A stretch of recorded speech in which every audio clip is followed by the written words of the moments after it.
Okay. Hello everyone, welcome back to DICS। मेरा नाम है जय शर्मा और आज हम लेके आए हैं another important news event, that is कि हाल ही में बताया गया है कि जो इंडिया का कोर सेक्टर ग्रोथ है वो 4 मंथ हाई पे आया है और 4.3% इन नवंबर, यानी कि ये जो मंथली रिपोर्ट आती है उसकी बात कही गई है। Right, that is a sequential जो रिपोर्ट आती है एवरी मंथ हो गया। हालांकि इसके अंदर हम एवरी मंथ, क्वार्टर और ईयर तीनों को ही कंपेयर करके हम बताएंगे क्यूमुलेटिव ग्रोथ हमारा क्या हुआ है with respect to the core sector. ये डेटा आया गया है by Reserve Bank of India and Ministry of Commerce and Industry, जिन्होंने वेरियस गवर्नमेंट जो गवर्नमेंट एजेंसीज है, डिपार्टमेंट्स हैं, मिनिस्ट्रीज है, उनके साथ कोलैबोरेट करके सेक्टर स्पेसिफिक ग्रोथ बताया गया है। तो आज की इस वीडियो में समझेंगे हम दैट व्हाई दीज 8 इंडस्ट्रीज है जिनको कोर सेक्टर माना गया है। राइट, तो ये क्या टाइप की इंडस्ट्रीज है, इनको कोर सेक्टर क्यों बोला गया है, इनका क्या इंपॉर्टेंस है हमारी इकोनॉमी में, और जो रिपोर्ट आई गई है उसके क्या हाइलाइट्स है कि कौन सा सेक्टर कितना ग्रो किया है, कितना डिक्लाइन किया है, एंड एट द एंड में हम देखेंगे कि ये सेक्टर्स को लेके हमारे क्या एप्रीहेंशंस है, यानी कि हमको क्या चैलेंजेस फेस हो सकते हैं। राइट, सो इसको बेटर समझने के लिए हम ये कह सकते हैं कि अगर हम समझते हैं कि मैं एक अर्बनाइज सिटी में रहता हूँ। राइट, सो इफ़ मैं एक अर्बनाइज सिटी में रहता हूँ तो वहाँ पे मैं कह रहा हूँ कि वहाँ पे कई सारे टाइप के लोग हैं। राइट, कई सारे टाइप के बिजनेस है। ओके, एंड कई सारी टाइप के बिल्डिंग्स है। तो ये सभी लोग मिलके, एक पीपल और ये बिजनेस मिलके किसके तरफ वर्क कर रहे हैं? They are working towards to make our future bright. तो यानी कि ये हमारे फ्यूचर को ब्राइट करने के लिए ये वर्क कर रहे हैं। अब सवाल ये बनता है कि अगर आपको फ्यूचर को ब्राइट करना है तो ये फ्यूचर को ब्राइट करने के लिए आपको एक इंजन लगता है, जो एक बेसिक इंजन को हम कह सकते हैं। तो ये बेसिक इंजन को हम कहते हैं दी कोर सेक्टर। कोर है ये, मतलब ये एक सेंटर है कि यहीं से हमारा डेवलपमेंट स्टार्ट होता है, यहीं से हमारा ग्रोथ स्टार्ट होता है। तो जो हमारी 8 इंडस्ट्रीज है कोर सेक्टर में, वो एक हमारी इकोनॉमी का एक इंजन है जो हमें ग्रोथ की तरफ लेके जाता है। दैट मीन्स कि वो हमारे फ्यूचर को ब्राइट करवाना चाहता है। अब ये क्यों, इसका एक बेसिक, एक छोटा सा डेटा मैं अगर ले लूँ तो जो कोर सेक्टर है हमारा, वो टोटल इंडस्ट्रियल आउटपुट का 40% ऑफ इंडस्ट्रियल आउटपुट जो है वो कोर सेक्टर से आता है। सो दैट मीन्स आप समझ सकते हैं कि जो भी हमारा टोटल इंडस्ट्रियल आउटपुट है उसमें से 40% ऑफ जो आउटपुट है हमारा वो कोर सेक्टर से आता है। तो सवाल ये बनता है कि what are this core sectors, कि कोर सेक्टर में कौन कौन सी इंडस्ट्रीज आ जाती है। तो जैसे मैं कहता हूं कि कोल आ जा रहा है, कोल, फिर आ गया नेचुरल गैस, फिर आ गया स्टील, देन आ गया सीमेंट। तो ये 4 हो गए। नाउ रिमेनिंग 4 में हम कह सकते हैं कि electricity, infrastructure, fertilizers, and the remaining one is refinery. Refinery यानी कि पेट्रोलियम भी इसका पार्ट आ जाता है। ठीक है, तो कहने का मतलब ऐसा है कि ये 8 इंडस्ट्रीज जो है ये मिलके हमारा एक कोर सेक्टर बनाती है। ओके, अब सवाल ये बनता है कि हम ये इंडस्ट्रीज को कोर सेक्टर क्यों कंसीडर करते हैं, that why are these industries are known as core sector. तो सबसे पहला पॉइंट है कि इनका जो इंडस्ट्रियल आउटपुट है उसके अंदर कंट्रीब्यूशन काफ़ी ज़्यादा है। तो जैसे हमने देखा कि इंडस्ट्रियल आउटपुट में कंट्रीब्यूशन, यानी कि जो 50% of total industrial 40% of total industrial production जो होता है वो कोर सेक्टर से आया जाता है। राइट, तो ये कोर सेक्टर बताते हैं। अब इसको कोर सेक्टर क्यों बोला जाता है, क्योंकि आप जैसे देख सकते हो कि हमें कोल और नेचुरल गैस का यूज़ किया जाता है, स्टील और सीमेंट का हम यूज़ करते हैं, हम इलेक्ट्रिसिटी का यूज़ करेंगे, हम इंफ्रास्ट्रक्चर का यूज़ करेंगे, फर्टिलाइज़र का यूज़ करेंगे, एंड हम रिफाइनरी का भी काफ़ी ज़्यादा यूज़ करते हैं। ठीक है, तो इस तरीके से मैं मानूं तो ये कोर इंडस्ट्रीज काफ़ी ज़्यादा इंपॉर्टेंट रहती है। तो जो सेकेंड पॉइंट आ जाता है इसका, that we are establishing an interlinkage with other industries. That means कि ये कोर सेक्टर एक इंटरलिंकेज स्टैब्लिश करता है विद अदर इंडस्ट्रीज के साथ। कैसे? तो जैसे अगर मैं कह रहा हूं कि पहला एग्जांपल मैंने लिया कि चलो नेचुरल गैस जो है, नेचुरल गैस हो गया एंड कोल हो गया, तो इनका मेजर काम क्या होता है कि ये हमारे इकोनॉमी में एनर्जी प्रोड्यूस करते हैं। नाउ व्हाई एनर्जी को इतना ज़्यादा कंसिडर किया जाता है, क्योंकि इंडिया की पॉपुलेशन अगर हम देखते हैं तो 140 करोड़ की पॉपुलेशन है। अभी 140 करोड़ की पॉपुलेशन को एनर्जी की डिमांड रहती है। एनर्जी की डिमांड इन द सेंस कि ये 140 करोड़ लोग रोज लाइट जलाते हैं, रोज फैन चलाते हैं, रोज वो गाड़ी भी चला रहे हैं।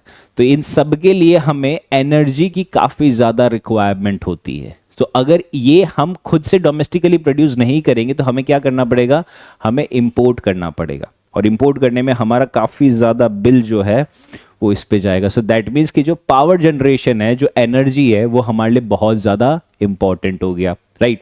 इसके अलावा अगर मैं एक और एग्जांपल लेता हूँ तो लेट्स से मैं कहता हूँ कि जो हमारी इंडस्ट्रीज़ है, लेट्स दो कोर इंडस्ट्रीज़ है, लाइक स्टील हो गया एंड जो सीमेंट हो गया, ये काफ़ी ज़्यादा हमारे लिए यूज़फुल होती है। मेजरली किस चीज़ के लिए यूज़फुल हो रही है, फॉर दी कंस्ट्रक्शन एक्टिविटी के लिए, राइट। वो कंस्ट्रक्शन एक्टिविटी के लिए हमारे लिए यूज़ किया जाता है, कि यानी कि हम स्टील और सीमेंट का यूज़ करते हैं कंस्ट्रक्शन एक्टिविटी के लिए, या फिर हम कह सकते हैं इंफ्रास्ट्रक्चर ग्रो करने के लिए हम यूज़ करते हैं। देन जो थर्ड आ जाता है वो है कि हम मैन्युफैक्चरिंग के लिए भी यूज़ करते हैं। सो दैट मीन्स कि अगर आपके पास खुद का स्टील एंड सीमेंट नहीं होगा तो दैट मीन्स आप इंफ्रास्ट्रक्चर नहीं डेवलप कर पाओगे, आप कंस्ट्रक्शन एक्टिविटी नहीं कर पाओगे, एंड इनफैक्ट आप मैन्युफैक्चरिंग भी नहीं कर पाओगे। तो उससे हमें पता चलता है दैट ओके, ये एक बहुत बड़ा इंटरलिंकेज डेवलप होता है। सिमिलरली अगर हमने देखा है कि एक और इंडस्ट्रीज का हमने देखा था कोर इंडस्ट्री में, दैट वाज द फर्टिलाइजर। अब फर्टिलाइजर का हम जो यूज़ करते हैं वो मेजरली यूज़ होता है for the development of our agriculture sector. तो उससे भी हम कह सकते हैं कि एग्रीकल्चर सेक्टर हमारे लिए बहुत इंपॉर्टेंट है, तो फर्टिलाइजर्स भी बहुत ज़्यादा इंपॉर्टेंट। तो अगेन ये कोर इंडस्ट्री को और ज़्यादा एक्सप्लेन करता है। तो सिमिलरली हमने देखा है कि रिफाइनरी होता है। रिफाइनरी यानी कि पेट्रोलियम की अगर हम बात करें तो पेट्रोलियम हमें काफ़ी ज़्यादा यूज़ होता है फॉर ट्रांसपोर्टेशन पर्पज़ के लिए, फॉर हमारे केमिकल डेवलपमेंट पर्पज़ के लिए, एंड इनफैक्ट हमारे फार्मास्यूटिकल पर्पज़ के लिए भी पेट्रोलियम काफ़ी ज़्यादा यूज़ रहता है, राइट। तो उसके बेसिस पे हम कह सकते हैं कि ये काफ़ी ज़्यादा इंपॉर्टेंट है, क्योंकि ये एक इंटरलिंकेज डेवलप करता है। नाउ जो थर्ड पॉइंट आ जाता है दैट इज कि ये बेसिक इंफ्रास्ट्रक्चर देता है हमारे लिए ताकि हम इकोनॉमिक डेवलपमेंट को कर सके। ना बेसिक इंफ्रास्ट्रक्चर में मैं कह सकता हूं कि वेरियस एग्जांपल से हम देख सकते हैं कि बेसिक इंफ्रास्ट्रक्चर में क्या दे रहा है। जैसे हमने देखा कि जो इलेक्ट्रिसिटी है हमारी, वो एक कोर इंडस्ट्री है। तो इलेक्ट्रिसिटी एक हमारा बेसिक इंफ्रास्ट्रक्चर है। क्यों? क्योंकि इलेक्ट्रिसिटी यूज की जाती है by both, by the house holds, कि हाउस होल्ड्स भी इलेक्ट्रिसिटी को यूज करते हैं, एंड जो इंडस्ट्रीज है वो भी इलेक्ट्रिसिटी को यूज करेंगे। सो उसके बेसिस पे हम कह सकते हैं दैट इलेक्ट्रिसिटी एक बेसिक इंफ्रास्ट्रक्चर हमारे लिए प्रोवाइड करता है। देन अगर मैं कह रहा हूँ कि वापस अगर हम एग्जांपल ले रहे हैं स्टील एंड सीमेंट का, कि जो स्टील है एंड जो सीमेंट है वो भी काफ़ी ज़्यादा हेल्पफुल रहता है। क्यों? क्योंकि अगर बेसिक इंफ्रास्ट्रक्चर की बात करें हमें, तो स्टील सीमेंट का हम यूज़ करते हैं रोड्स बनाने में, हम ब्रिज बनाने में यूज़ कर रहे हैं, या इनफैक्ट हम एक बेसिक बिल्डिंग्स बनाने में भी इसका काफ़ी ज़्यादा यूज़ कर रहे हैं। तो इसलिए भी ये काफ़ी ज़्यादा इंपॉर्टेंट हो जाता है। वेरेज जो फोर्थ है, फोर्थ रीजन इज व्हाट, ये एम्प्लॉयमेंट जनरेशन करता है ना। एम्प्लॉयमेंट जनरेशन क्यों करता है? क्योंकि ये जो इंडस्ट्रीज है कोर सेक्टर, ये लेबर इंटेंसिव इंडस्ट्रीज है, यानी कि ये लेबर हायर करती है। लेबर किस में हायर होता है? जैसे हम कह सकते हैं कि जो कोल है उसकी माइनिंग में लेबर को हम ज़्यादा से ज़्यादा हायर करते हैं। फिर हम देखते हैं कि स्टील और जो सीमेंट का मैन्युफैक्चरिंग प्लांट होता है उसके अंदर हम काफ़ी ज़्यादा लेबर हायर करते हैं। सिमिलरली द अदर टाइप की इंडस्ट्रीज है, लाइक इलेक्ट्रिसिटी प्रोडक्शन हो गया, उसमें भी हम काफ़ी ज़्यादा लेबर हायर करते हैं। तो उसके सिनेरियो से हम कह सकते हैं that this is a very important sector, क्योंकि ये हमारे लिए एम्प्लॉयमेंट जनरेशन लेके आता है, क्योंकि ये लेबर ज़्यादा हायर करते हैं। फिर जो फिफ्थ पॉइंट आ जाता है दैट इज कि एक कंट्रीब्यूशन करता है ये टुवर्ड्स आवर जीडीपी, कि हमारे जीडीपी में काफ़ी ज़्यादा कंट्रीब्यूशन करता है। जीडीपी में कंट्रीब्यूशन क्यों करता है? क्योंकि जैसे हमने कहा कि 140 करोड़ की जनता है, उनको रोज एनर्जी की डिमांड करते हैं, वो रोज पावर की डिमांड करते हैं। तो अगर ये हम खुद से मैन्युफैक्चर्ड नहीं करेंगे तो हमारा जीडीपी नहीं बढ़ेगा। तो हम क्या करेंगे? हम इंपोर्ट करेंगे। सो दैट मीन्स कि अगर आप इंपोर्ट करोगे तो that means you are so much dependent on the external market, कि एक्सटर्नल मार्केट किस तरीके से रिस्पॉन्ड कर रहा है, उसके अकॉर्डिंगली आपके जो प्राइसेस होगा वो आपको इम्पैक्ट करेगा। सो दैट मीन्स कि अगर आपने ये डोमेस्टिकली जितना ज़्यादा स्ट्रॉन्ग किया है प्रोडक्शन, उतना ज़्यादा आप अपनी इकोनॉमी को एक रिजिलियंट बना सकते हैं towards any kind of economic shock. क्योंकि जैसे ही हम देखते हैं कि कोई भी रशिया यूक्रेन जैसा कोई भी क्राइसिस हो जाता है तो तुरंत सप्लाई चेन मैकेनिज्म इम्पैक्ट हो जाता है, जिससे जो हम इंपोर्ट करते हैं चीज़ों का, लाइक कोल हो गया, पेट्रोलियम हो गया, वो हमारे लिए और ज़्यादा एक्सपेंसिव हो जाता है। सो अगर हम ये खुद से मैन्युफैक्चरिंग हमारा स्ट्रांग रहेगा कोल का, पेट्रोलियम का, तो हमें बाहर से इम्पैक्ट नहीं होगा और हम हमारी इकोनॉमी को और भी ज़्यादा रिजिलियंट बना पाएंगे। ठीक है, फिर जो फैक्टर आ जाता है दैट इज कि ये कोर इंडस्ट्रीज का जो डेटा होता है वो यूज किया जाता है गवर्नमेंट से for regulation and policy impact बनाने के लिए। क्योंकि गवर्नमेंट कोर सेक्टर का जो डेटा है उसको यूज करते हैं as an indicator for policy making, कि ये हमारे पॉलिसी मेकिंग के लिए काफ़ी बड़ा इंडिकेटर है। क्यों? क्योंकि ये हमारी मैक्रो इकोनॉमिक स्टेबिलिटी को काफ़ी ज़्यादा इम्पैक्ट करता है।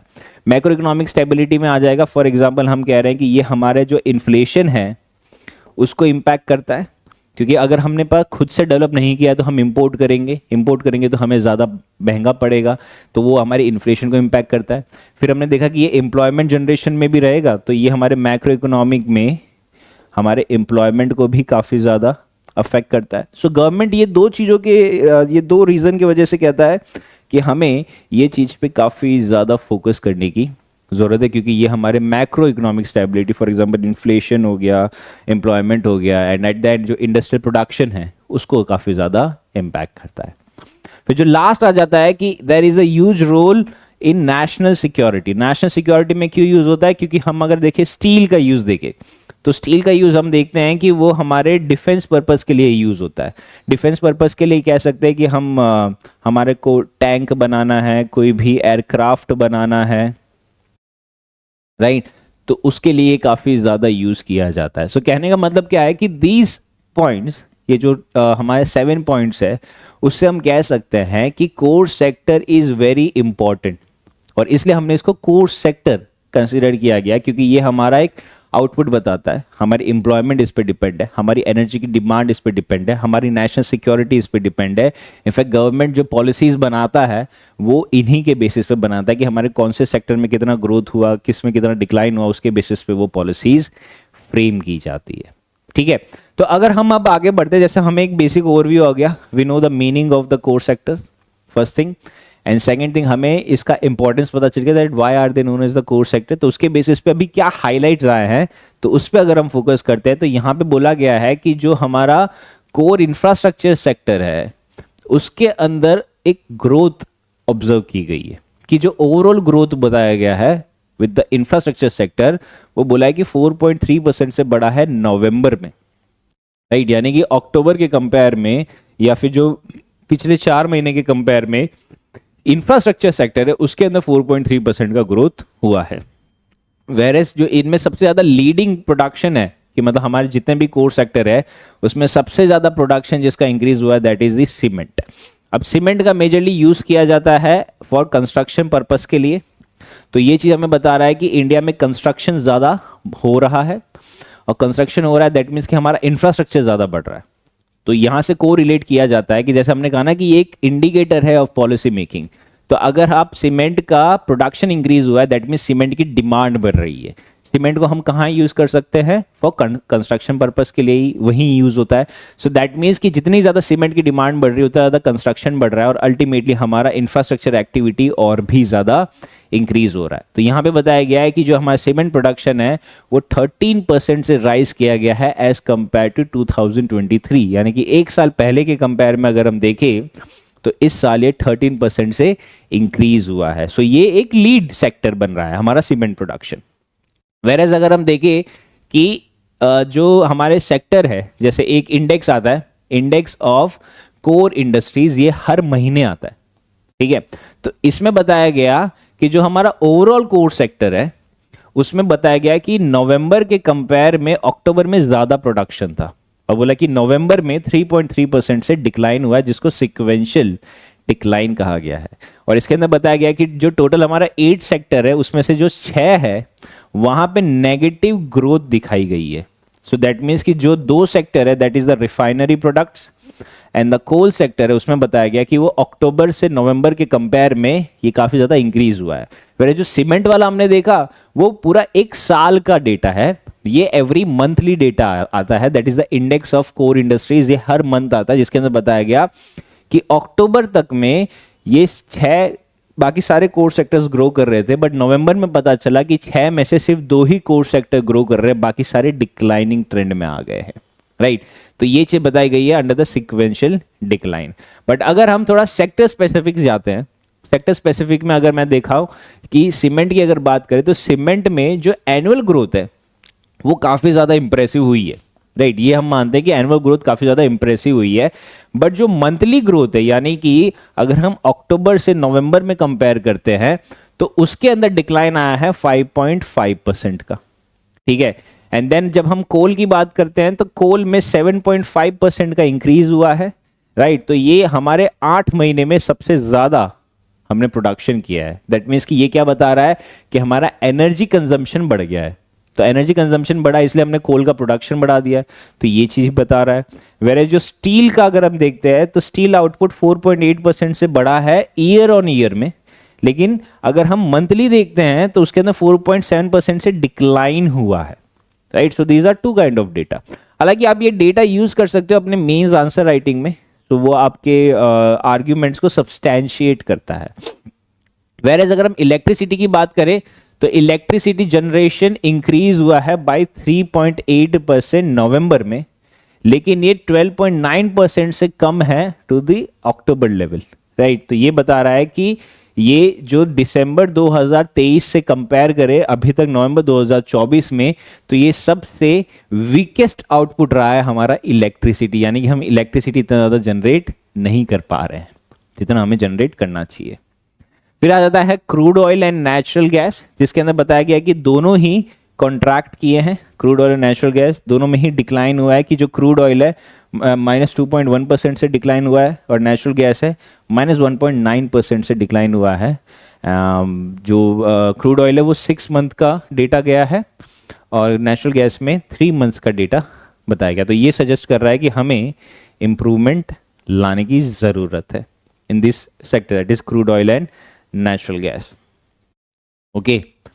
देन अगर हम रिवीजन देखा जाए तो इसमें रिवीजन भी बताया गया है कि इसके अंदर रिवाइज किया डेटा को, जिसमें यह बताया गया कि जो अक्टूबर ग्रोथ था कोर सेक्टर के लिए उसको रिवाइज किया गया है upwards, that is from 3.1% to 3.7% से ग्रो हुआ है।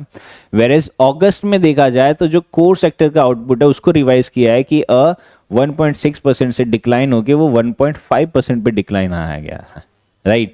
एंड एट द एंड अगर हम देखें तो जो क्यूमुलेटिव ग्रोथ है, क्यूमुलेटिव ग्रोथ क्या होता है कि आपका ओवरऑल ग्रोथ क्या है, जिसके अंदर आपने मंथली, क्वार्टरली और ईयरली जो डेटा निकाला है उसका ओवरऑल ग्रोथ क्या है, तो उसके अंदर बताया गया कि कोर सेक्टर जो है वो 4.2% से ग्रो कर रहे हैं, यानी कि 8 की 8 इंडस्ट्री 4.2% से ग्रो कर रही है as compare to the last year.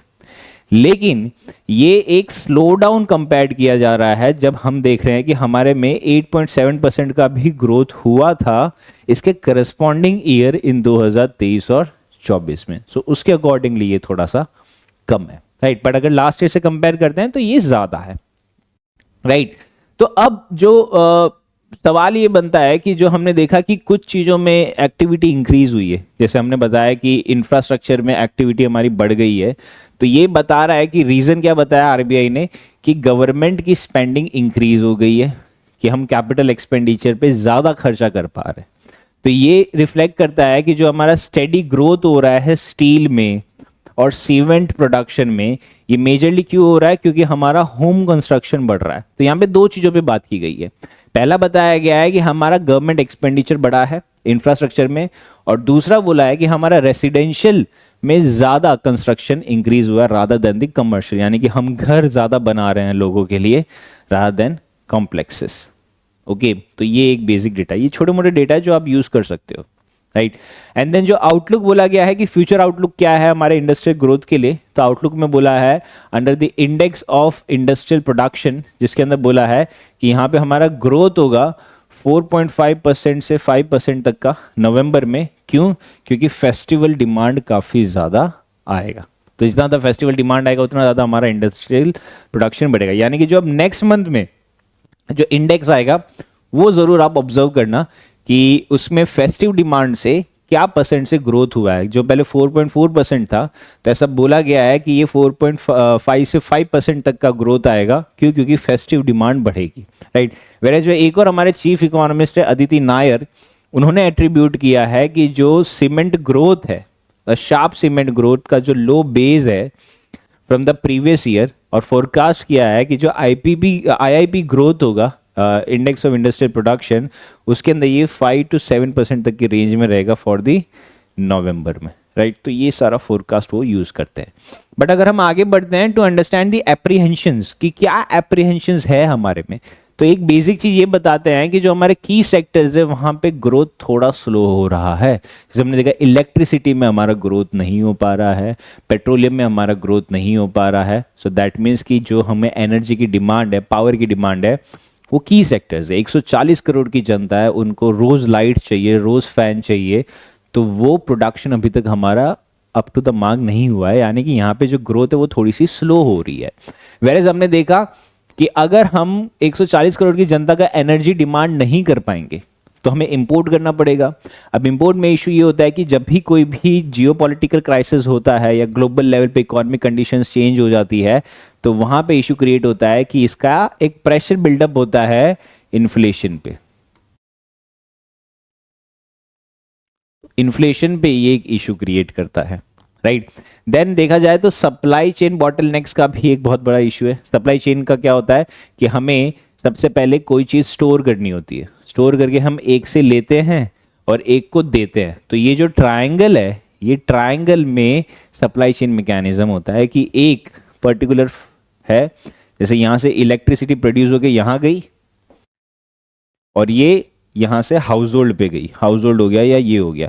So that mean this is supply chain mechanism. तो ये सप्लाई चेन मैकेनिज्म में हमें एक इशू क्रिएट ये होता है कि ये एक अच्छे से बनाया हुआ नहीं है स्ट्रक्चर हमारा। तो ये सप्लाई चेन मैकेनिज्म हो गया। तो हम कई बार देख रहे हैं कि हमारे पोर्ट अच्छे से डेवलप नहीं गए हैं, पोर्ट पे काफ़ी ज़्यादा डिले हो जाता है, हमें टाइम लग जाता है क्लियरेंस लाने में। इसके अलावा हम चीज़ों का अच्छे से यूज़ नहीं कर पा रहे, हमारे पास इंफ्रास्ट्रक्चर नहीं है कि हमारे सप्लाई चेन को और ज़्यादा बढ़ाए। अगर हम ग्राउंड लेवल पे बोलते हैं तो हमारे पास रोड्स नहीं है, ब्रिजेस नहीं है, तो उसके चलते कह रहे हैं कि सप्लाई चेन मैकेनिज्म और भी ज़्यादा वीक हो रहा है। फिर देख रहे हैं कि जो हमारे की सेक्टर्स है कोई कोई, उसके अंदर से अनसर्टेन टाइप की सी डिमांड आ रही है। अनसर्टेन यानी कि अब जैसे हमने देखा कि सीमेंट की डिमांड ज़्यादा इंक्रीज हो गई। सीमेंट की डिमांड क्यों इंक्रीज हुई है? क्योंकि अभी कंस्ट्रक्शन सेक्टर बूस्ट हो गया है। बट क्या ये कंस्ट्रक्शन सेक्टर 12 महीने बूस्ट रहता है या ये साइकिल में चलता है कि कभी अप जाएगा या कभी नीचे जाएगा? तो कहने का मतलब क्या है कि जो कंस्ट्रक्शन सेक्टर है वो बहुत ही अनसर्टेन है। रियल इस्टेट का बिजनेस ही बहुत ज़्यादा अनसर्टेन है कि कभी बहुत ज़्यादा बूम आ जाएगा तो कभी बहुत कम बूम रहेगा। तो ये चीज़ क्या सिग्निफाई करता है कि जो डिमांड है हमारी वो काफ़ी अनसर्टेन वे में हो रही है। ठीक है। फिर जो फोर्थ चीज बताई गई है कि जो कैपिटल एंड टेक्नोलॉजिकल इन्वेस्टमेंट है वो हमें एक इशू कर रहा है कि हमें एक पर्टिकुलर सेक्टर को अगर हमें ग्रो करवाना है, उसको और ज़्यादा एफिशिएंट बनाना है, उसका प्रोडक्शन बढ़ाना है, तो उसमें रेगुलर टेक्नोलॉजिकल अपग्रेडेशन लानी बहुत ज़्यादा ज़रूरी है। With respect to the coal, mining हो गया, स्टील मैन्युफैक्चरिंग हो गया, सीमेंट मैन्युफैक्चरिंग हो गया, इलेक्ट्रिसिटी जनरेशन हो गया, इन सभी के लिए हमें क्या चाहिए कि हमें एक पर्टिकुलर इंफ्रास्ट्रक्चर डेवलप करना चाहिए, टेक्नोलॉजिकल अपग्रेडेशन करना चाहिए। तो वो एक कहीं ना कहीं पे हमको हिंडर कर रहा है। दूसरा एप्रीहेंशन हमारे ये है कि हमारी इंडस्ट्री जो है, इकोनॉमी जो है, वो एनर्जी ट्रांजिशन की तरफ जा रही है। अब अगर हम डेवलप्ड कंट्री के साथ कंपेयर करते हैं तो डेवलप कंट्री ने क्या किया कि पहले जो कोल बेस्ड इंडस्ट्रीज थी उसको पूरा सैचुरेट कर दिया, यानी कि उस पर वो अच्छे खासे से डेवलप हो गए। एंड देन उसके बाद में उन्होंने ग्रीन एनर्जी की तरफ जाए। अब इंडिया ने क्या किया है कि उसने कोल बेस्ड इंडस्ट्रीज पे थोड़ा डेवलपमेंट स्टार्ट किया है और सिमिलरली वो एनर्जी सेक्टर में ट्रांजिशन भी लाना है, यानी कि उसको सोलर पैनल्स में भी जाना है। तो उसके पास क्या है इंडिया के पास कि उसको कोल को भी मेंटेन रखना है, यानी कि यहाँ पे भी इन्वेस्टमेंट लाना है, प्लस उनको सोलार पैनल का भी प्रोडक्शन बढ़ाना है तो यहाँ पे भी इन्वेस्टमेंट लेके आना है। तो इससे क्या हो रहा है कि इन्वेस्टमेंट डिवाइड हो जा रहा है। जब इन्वेस्टमेंट डिवाइड हो जा रहा है तो टेक्नोलॉजिकल अपग्रेडेशन नहीं आ पा रहा है, तो उसके चलते क्या हो रहा है कि ना ये सेक्टर कोल सेक्टर अच्छे से डेवलप हो पा रहा है जिससे हम इलेक्ट्रिसिटी जनरेट करते हैं, और ना ही मैं कह रहा हूँ कि जो हमारा सोलार सेक्टर है, जो रिन्यूएबल एनर्जी का सेक्टर है, वो भी अच्छे से डेवलप हो पा रहा है, क्योंकि यहाँ पे एक तो पैसा बहुत चाहिए एंड प्लस हमारे पास स्किल्ड वर्क फोर्स नहीं है। तो इसके बेसिस पे हम कह रहे हैं कि जो हमारा नेक्स्ट एप्रीहेंशन है कि हमारे पास लेबर मार्केट नहीं है, कि हमें पता है कि स्टील मैन्युफैक्चरिंग में बहुत ज़्यादा लेबर लगता है, एंड लेबर में इन द सेंस हम कह सकते हैं कि स्किल्ड लेबर लग रहा है, यानी कि जो मैन पावर है वो स्किल्ड होना चाहिए। वेरेज इंडिया में अगर हम देखते हैं तो सबसे ज़्यादा पॉपुलेशन किसकी है, सेमी स्किल्ड लोगों की है। 3 लेवल में डिवाइड हो जाता है, एक हो जाता है अनस्किल्ड, एक है सेमी स्किल्ड और एक हो जाता है हाईली स्किल्ड। तो जो सेमी स्किल्ड पॉपुलेशन है ये काफ़ी ज़्यादा है हमारे पास, और इसके चलते इंडिया में अनएम्प्लॉयमेंट बहुत ज़्यादा बढ़ रही है। क्यों? क्योंकि सेमी स्किल्ड लोग ज़्यादा बन रहे हैं और सेमी स्किल्ड लोगों को हायर ही नहीं करना चाह रहा है, कोई एमएनसी हायर नहीं करना चाह रही है, तो उससे हमारा अनएम्प्लॉयमेंट और ज़्यादा बढ़ रहा है। वेरे जो कोर सेक्टर है उसमें भी हाईली स्किल्ड लोगों की ज़रूरत है। सेमी स्किल्ड से क्या हो रहा है कि आपको सिर्फ एक कंप्यूटर चलाना आ जा रहा है या फिर आपको एक बेसिक लोगों से बात करनी आ जा रही है, so that is not highly skilled, आपको सेमी स्किल्ड है। हाईली स्किल्ड यानी कि आपको टेक्निकल नॉलेज होना बहुत ज़्यादा ज़रूरी है, क्योंकि ये सारी टेक्निकल फील्ड्स है। तो टेक्निकल फील्ड्स में टेक्निकल नॉलेज नहीं है, so that means you are not highly skilled. Okay, तो ये इंडिया में बहुत ज़्यादा हो रहा है। फिर जो बोला गया है कि इंडिया में रेगुलेशंस रेगुलर वे में चेंज होते हैं, जो और ज़्यादा अनसर्टेनिटीज क्रिएट करता है। जैसे हमने देखा जीएसटी में कुछ ना कुछ चेंज आ जा रहा है, लोग कह रहे हैं कि आपने पॉपकॉर्न पे जीएसटी लगा दिया, तो इस पर कई सारे मीम्स चालू हो गए कि हमारे जो मिनिस्टर है निर्मला सीतारमन, वो कोई भी चीज़ पे जीएसटी लगा दे रहे हैं, राइट, रीसेल पे जीएसटी लगा दे रहे हैं। हालांकि ये अच्छे मोटिव से हो रहा है, बट पॉइंट है कि इसमें लोगों को क्लैरिटी नहीं मिल रही है। तो लोगों को क्लैरिटी लाने के लिए आपको थोड़ा और ज़्यादा सिंप्लीफाई करना पड़ेगा टैक्स स्ट्रक्चर को, ताकि लोग उसको समझ पाए, क्योंकि at the end this is for the people, by the people end of the people. तो वो पीपल को आप समझाओ तो सही, राइट। तो इससे क्या हो रहा है कि अनसर्टेनिटी ज़्यादा इंक्रीज हो जा रही है। क्यों? क्योंकि रेगुलर वे में जो रेगुलेटरी और पॉलिसी मेकिंग है वो काफ़ी ज़्यादा चेंज हो जा रहा है। फिर जो लास्ट पॉइंट आ जाता है कि हमारा रूरल और एग्रीकल्चर में डिपेंडेंस काफ़ी ज़्यादा बढ़ गया है। अब रूरल और एग्रीकल्चर में डिपेंडेंस बढ़ जाना यानी क्या है कि हमारी काफ़ी ज़्यादा पॉपुलेशन अभी भी रूरल एरिया में है, अराउंड 45% पॉपुलेशन अभी भी एग्रीकल्चर पे डिपेंडेंट है। तो इनको अगर आपको कोर सेक्टर में लेके आना है जहाँ पे वर्कफोर्स की रिक्वायरमेंट है, तो पहले ये अनस्किल्ड से उनको सेमी स्किल्ड लाना पड़ेगा, सेमी स्किल्ड से हाई स्किल्ड लाना पड़ेगा, जिसके लिए बहुत ज़्यादा टाइम और पैसा चाहिएगा। तो ये भी एक बहुत बड़ा एप्रीहेंशन है हमारे लिए, राइट, कि अगर आपने रूरल सेक्टर में लोगों को पढ़ा दिया तो वो हाईली स्किल्ड हो जाएंगे और इंडिया तुरंत ही डेवलप कंट्री बन जाएगा, but this will take time. Okay, so ये सब से हमने समझा है कि why core sector is very important, right, and इसके लिए हमारे क्या एप्रीहेंशंस है, और बीच में जो हमने की हाईलाइट देखी वो डेटा है जो आप उसको यूज कर सकते हो आपके आंसर्स में, right. So this is it from today's video. In the coming video we'll be covering more such kind of topics. Till then, stay safe and study well. Thank you.